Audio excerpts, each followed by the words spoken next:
Nagsimula ang pelikula kay Alice na 8 years nang nagtatrabaho bilang editor sa isang kumpanya ng fashion magazine. Labis ang dedikasyon niya sa trabaho, hanggang sa pati ang sariling anak ay kailangan niyang iwan sa pangangalaga ng nakatatandang kapatid. Sa kasalukuyan ay nasa imprenta siya ng kumpanya sa Brazil. Habang nasa taxi ay nakatanggap siya ng tawag mula sa assistant na si Pauline upang ipaalam na may isang person sa office nila sa Paris na madalas nagpapabibo upang mapansin ng boss. Ayon sa mga marites ay malapit na raw itong ma-promote. Nang marinig ito ni Alice ay labis siyang nabagabag, dahil sa loob ng 4 na taon na pagtatrabaho ay hindi siya na-promote ni minsan. Dahil sa nabalitaan ay nagdesisyon si Alice na bumalik agad ng Paris. Habang sumasakay sa eroplano pabalik ng Paris, nakilala niya ang isang college student na nagngangalang Baltazar. Dahil sa system error, naibigay sa iba ang kanyang economy seat, kaya in-upgrade siya sa business class katabi mismo ng upuan ni Alice. Ngunit dahil abala si Alice sa trabaho, hindi niya gaanong nabigyan ng pansin ang binata. Tuwang-tuwa si Baltazar na maranasan ang luho ng business class seat sa unang pagkakataon. Papalapag na ang eroplano, biglang nagkaroon ng malakas na turbulence, at labis na kinabahan si Alice. Sa takot ay napahawak siya sa kamay ni Baltazar, labis naman itong natuwa sa di inaasahang sandali, dahil ni minsan ay walang babaeng humawak ng kanyang kamay noon. Sa mismong oras na iyon, natagpuan niyang nahuhulog ang kanyang damdamin para sa binibini. Ngunit pinili niyang manahimik. Bago sila maghiwalay ay binanggit ni Baltazar ang kanyang pangalan kaya ipinaalam na rin ni Alice ang pangalan niya. Sa airport ay sinundo si Alice ng kapatid niya at ng anak niyang babae. Samantala, napulot ni Baltazar ang isang flash drive sa ilalim ng kanyang upuan na pagmamay-ari pala ni Alice. Agad niya itong dinala palabas upang isauli, ngunit pagdating sa labas ay nakaalis na sina Alice. Makalipas ang ilang sandali, naikwento ng sister ni Alice ang tungkol sa isang lalaki na hindi lamang isang doktor kundi maaari rin niyang maging boyfriend. Ngunit, wala talagang interes si Alice na humanap ng makakarelasyon kaya agad niyang tinanggihan ang nirereto ng kapatid. Pagkatapos makauwi ay agad dumiretso si Alice sa kanyang opisina, kung saan nakasalubong niya ang ilang kasamahan sa trabaho na hindi gaanong gusto ang kanyang ugali. Mabuti na lang at nandoon ang kanyang kaibigang si John at ang kanyang assistant na si Pauline na laging nasa panig niya. Ipinabatid ni Pauline kay Alice ang tungkol sa isang tawag mula sa isang Mr. Apfel, ngunit agad itong binaliwala ni Alice, at sinabing wala siyang kilalang tao sa pangalang iyon. Sa katotohanan, si Baltazar nga ang tumawag upang isauli ang kanyang flash drive. Ngunit sobrang abala si Alice kaya wala siyang panahon para maglaan kahit isang sandali sa ganoong bagay. Dumiretso siya sa kanyang boss at nagtanong kung bakit hanggang ngayon ay hindi pa siya napopromote. Ipinaliwanag ng boss niya na luma na at hindi nakapanapanabik ang kanyang mga artikulo, kaya hindi na nito naaakit ang mga mambabasa. Nagpayo ang boss na lagyan niya ng kasiyahan ang kanyang buhay upang maging kaaya-aya ang kanyang trabaho. Itinuro ng boss si Liz bilang halimbawa. 3 beses itong nagpakasal, isa itong social media influencer, at dahil sa mga kwento ni Liz ay naging malakas ang benta ng magazine nila. Sinabihan pa si Alice ng boss na dapat niyang tularan si Liz. Kung hindi, at kung magpapatuloy ang boring niyang buhay ay maaari siyang mawalan ng trabaho sa loob lamang ng ilang araw. Dahil dito ay nabalisa si Alice at nagtrabaho hanggang gabi, iniisip kung paano magiging masigla ang kanyang sariling buhay. Bigla niyang napansin ang isang sticky note mula sa assistant. Iyon ay tungkol sa lalaking nakapulot ng kanyang flash drive. Agad niyang kinontak ang nakalagay na numero. Nakausap niya si Baltazar na kasalukuyang nasa loob ng maingay na bar. Nagkasundo sila na magkita sa bar kung nasaan si Baltazar. Hindi nagtagal ay dumating si Alice sa napag-usapang bar. Sa di inaasahan ay nakita si Alice ng mga kaopisina na labis ang pagtataka kung bakit nandoon siya. Agad na tinanong ni Alice si Baltazar kung nasaan na ang flash drive. Sinabi niya na nasa bahay nila iyon. Nagmamadali si Alice na niyaya siyang kuhanin na ang flash drive sa bahay nila. First time ni Alice na sumakay ng scooter kaya nahirapan itong isuot ang helmet. Nang tulungan siya ni Baltazar na isuot ang helmet ay palihim na kinuhanan sila ng picture ng mga kaopisina niya na nagkataong kalalabas lang. Pagdating ni Alice sa bahay ni Baltazar ay nakilala niya saglit ang ama nito.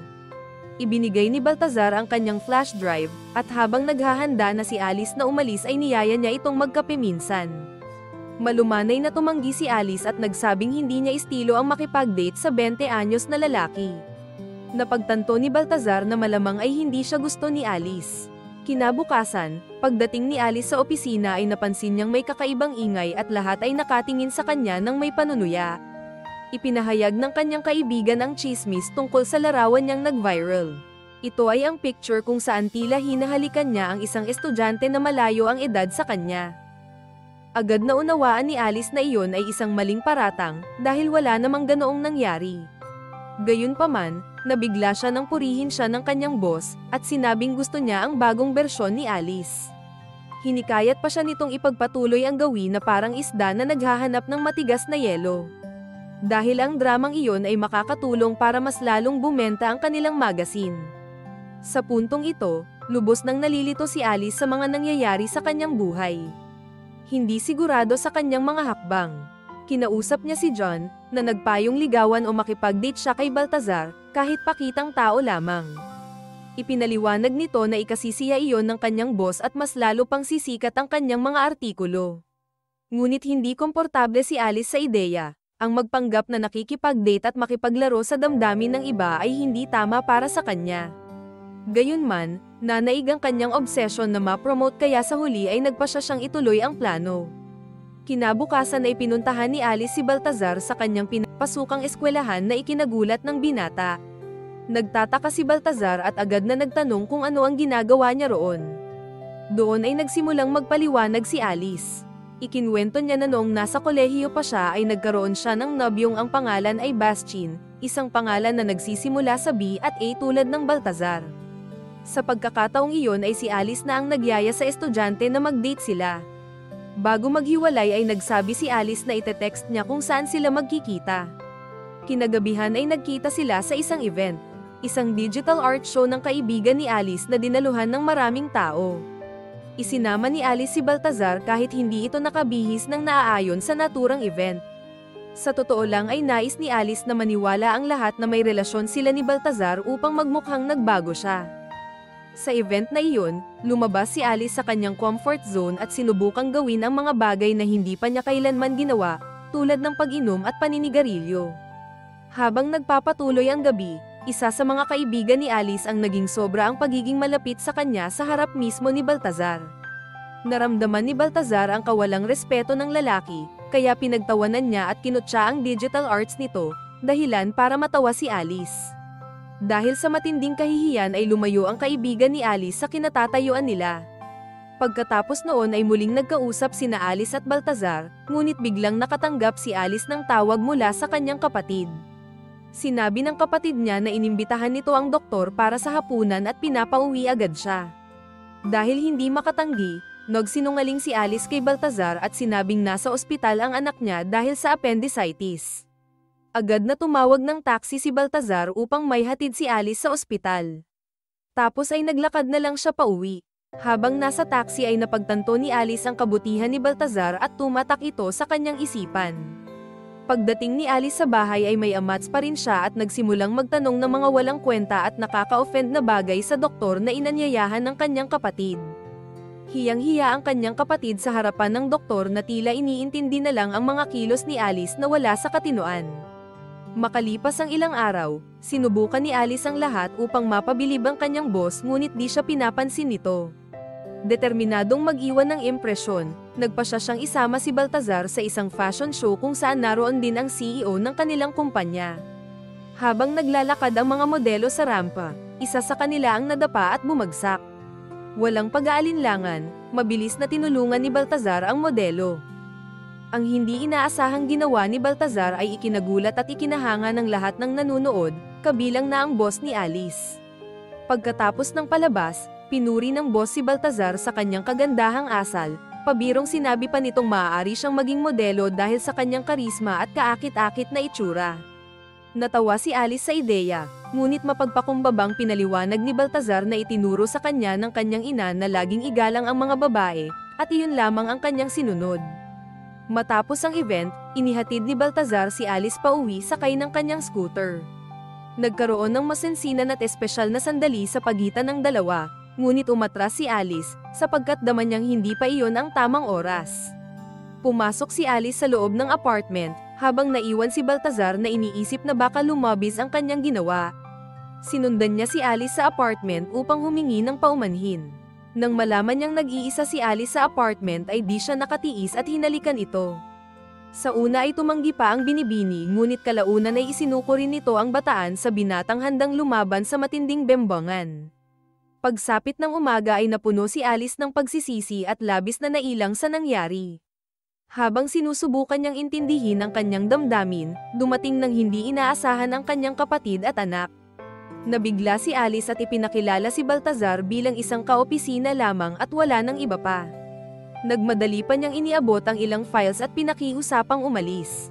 Bago tuluyang makaalis si Baltazar ay binigyan niya ito ng goodbye kiss. Bagaman nag-alinlangan siya noong una, dahan-dahan ding nahulog ang puso ni Alice kay Baltazar. Mga damdaming hindi niya kailanman pinayagang mamayani sa kanyang buhay. Doon nagsimula ang mas madalas na pagsasama ni na Alice at Baltazar. Laging may dalang munting sorpresa si Baltazar, mga simpleng bagay na labis na nakapagpapasaya kay Alice. Pinahahalagahan niya ang bawat sandaling magkasama sila, at hindi niya maitatanggi ang kakaibang hatid ng presensya ng binata. Subalit sa kanyang kaloob-looban ay hindi pa rin niya batid kung saan hahantong ang kanilang pagmamahalan. Ipinagtapat din ni Alice kay John ang kanyang unti-unting pagkabighani kay Baltazar. Isang araw, sa kanyang inosenteng pag-uusisa, tinanong ni Baltazar kung bakit siya ang pinili ni Alice, gayong maaari namang pumili ito ng mas mayaman o mas sopistikadong lalaki. Alam ni Alice ang tunay na dahilan kung bakit nagsimula ang kanilang relasyon at kung saan ito nag-ugat, ngunit wala siyang lakas ng loob na sagutin ang tanong. Nanatili siyang tahimik, hinayaan na lamang magsalita si Baltazar habang iniiwasan ang katotohanan. Sa wakas ay dumating ang isang mahalagang araw sa opisina ni Alice. Isang proyekto ang inilunsad at siya ang ginawang team leader. Labis ang kanyang kasiyahan, sapagkat natamo na rin niya ang posisyong matagal at buong tiyagang pinaghirapan sa loob ng maraming taon. Ngunit sa kabila ng kanyang kagalakan, may isang paulit-ulit na tanong na gumugulo sa kanyang isipan, paano na si Baltazar? Nahati ang atensyon ni Alice sa tagumpay ng kanyang karera at sa mga personal na alalahanin, dahilan upang isipin niya na tapusin na muna ang namamagitan sa kanila ni Baltazar, kahit mabigat para sa kanya. Isang gabi, dala ng matinding pagmamahal, dinala ni Baltazar si Alice sa auditorium ng kanilang kolehiyo. Doon niya inalok si Alice ng kasal, ngunit sa labis na pagkabigla ay hindi ito lubos na natanggap ng binibini. Sinubukan niyang ipaliwanag sa binata na pagkalipas ng 10 taon ay 50 years old na siya at ang kanilang malaking agwat sa edad ay tiyak na haharap sa maraming paghusga ng lipunan. Ipinahayag ni Baltazar na hindi na niya mapigilan ang kanyang damdamin kay Alice, at handa siyang isantabi ang hinaharap at ang anumang sasabihin ng mundo. Hindi natinag si Alice sa mga pakiusap ng binata, buong bigat niyang sinabi na wala silang kinabukasan at dapat nang tapusin ang lahat sa kanila sa mismong oras na iyon. Mabigat ang kanyang puso nang lisanin ng auditorium, alam niyang ginamit niya si Baltazar para sa promosyon, at ngayon ay sinasakal siya ng matinding pagsisisi. Ngunit ano nga ba ang magagawa niya? Naiipit siya, hindi niya kayang sabihin ang totoo, ngunit alam niyang hindi rin sila maaaring magsama. Pagkaraan ng insidenteng iyon, unti-unting gumuho ang mundo ni Alice. Umiwas siya sa mga taong malapit sa kanya, maging sa sariling kapatid, at itinagong mabuti ang bigat ng kanyang kalooban. Sa huli, ibinuhos niya kay John ang lahat, ang kirot ng pagkakasala at ang pasoning hatid ng mga alaala nila ni Baltazar. Pinagaan naman ni John ang kanyang damdamin, paalala niya na aabutin ng panahon bago tuluyang mapawi ang mga sugat na iniwan ng nakaraan. Sa kabilang banda, nagbago na si Baltazar. Ang sigla at saya na dati niyang taglay ay naglaho, iniwan siyang hungkag at sugatan. Sa ama niya inilabas ang bigat ng kanyang damdamin. Binanggit ng ama niya na ang buhay ay talagang ganyan, ang kailangan niya lang ay magpatuloy. Ngunit para kay Baltazar, tila tumigil ang ikot ng mundo niya. Parang may hindi tama at ang iniwang puwang sa kanyang pagkatao'y hindi niya matakasan. Makalipas ang 2 linggo, dumating ang CEO ng kumpanya upang suriin ang cover photo. Hindi siya nasiyahan dito at nagsimulang maghanap ng inspirasyon sa paligid. Napadako ang kanyang tingin sa laptop ni Alice, kung saan nakalagay ang picture ni Baltazar bilang background display. Sumagi agad sa kanyang isipan na siya ang binatang tumulong sa nadapang modelo. Dahil hindi siya kontento sa mga ipinakita sa kanyang modelo, nagpasya siyang si Baltazar ang gawing modelo sa cover ng magazine. Nang marinig ito, nakaramdam ng pagkailang si Alice. Ayaw niyang muling makipag-ugnayan kay Baltazar sa ganitong sitwasyon. Sa pagtatangkang pigilan ng kanyang boss, sinabi niyang bata lang ito na walang alam tungkol sa modeling. Ngunit finale na ang desisyon ng boss. Isama niya si Baltazar o ipapasa na lang ang proyekto sa iba. Sa puntong ito, kinakaharap ni Alice ang isang mabigat na desisyon, kumbinsihin si Baltazar na makiisa, o ipagsapalaran ang kanyang posisyon. Napilitan siyang tawagan si Baltazar, at hindi nag-atubiling puntahan pa siya sa kanilang bahay upang makausap. Inakala ni Baltazar na dumalaw si Alice dahil namimiss siya nito, ngunit agad siyang binigla ng binibini ng diretsahang magsalita tungkol sa trabaho at ipaliwanag ang kanyang sitwasyon. Hindi ito nagustuhan ni Baltazar, kaya't umalis siya ng galit. Kinabukasan ay nagtipon ng lahat para sa photoshoot. Kabado si Alice, sapagkat hindi pa rin nagpapakita si Baltazar. Binalot siya ng takot kung hindi ito darating dahil nakataya dito ang kanyang trabaho. Sa mismong sandali na halos mawalan na siya ng pag-asa, dumating si Baltazar na di nakatiis na tulungan siya. Sa kabila ng lahat, mahal niya si Alice at hindi niya ito kayang talikuran. Dumiretso siya sa makeup room.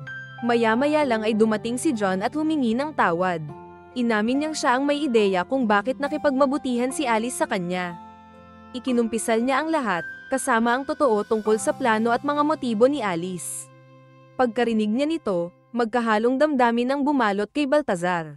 Pero nagpasya siyang kumilos. Sa harap ng lahat ay hinalikan niya si Alice upang magmukhang tunay ang kanilang relasyon. Ngunit ngayon, batid na niya ang katotohanan, na pawang pagpapanggap lamang ang lahat mula kay Alice. Dumating ang oras ng shoot. Ang lahat ay bago para sa kanya. Hindi niya makuha ng tama ang mga pinapagawa sa kanya. Paulit-ulit siyang tinuturuan ng photographer, ngunit lalo lamang itong nakadagdag sa kanyang inis hanggang sa hindi na niya ito kinaya. Sumabog siya at nag-walk out.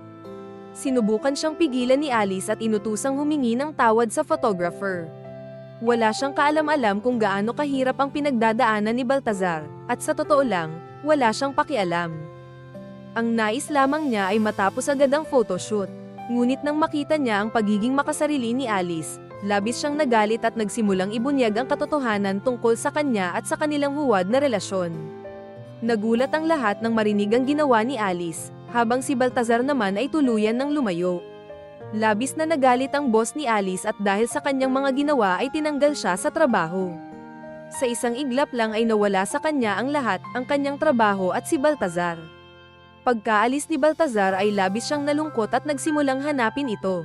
Hindi siya tinatantanan ng mga alaala, at lahat ng nakikita niya ay nagpapaalala kay Baltazar. Wala na rin siyang trabaho, at ang kanyang mga araw ay ginugugol niya sa paglalakad ng walang direksyon. Ngunit isang araw, nang hindi na niya matiis ang pananabik, pinuntahan niya ang auditorium na kinaroroonan ni Baltazar. Sa harap ng mga estudyante ay nagsalita siya mula sa kaibuturan ng kanyang puso, na pagpasyahan niyang ihinto ang pag-aalala sa hinaharap. Ang nais niya ngayon ay gawing mas makulay, maganda, at kapana-panabik ang kanyang kasalukuyan.